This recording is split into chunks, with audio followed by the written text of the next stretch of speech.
Yan, magandang araw po sa lahat. So may kakaibang kaso ang barangay ngayon, ano? Bale, may nagreklamo dito sa amin na nagtatanim siya ng papaya.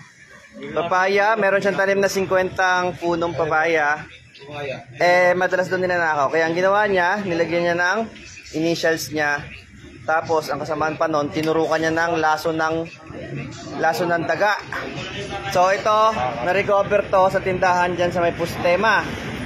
So ito yung tinurukan ng pampatay sa daga. Buksan natin, tingnan natin kung anong tsura sa loob.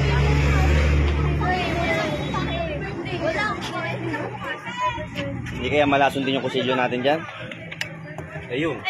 Ayan, oo nga. Yan, sa barangay, kung ganyan ang papayang na ano nyo. Delikado. Ha? Medyo parang may pagka brown. Hindi siya normal na papaya. Yan o. Huwag nyo na pong kainin muna yung papaya. Aba, sa sigit din nata. Baka may nakarating ha. Ingat kayo, ingat. Tapon nyo muna yung papaya nyo. So sobrang galit po ng nagtanim at laging ninanakaw daw. Kaya niya nagawa. Sana ma-recollect natin lahat.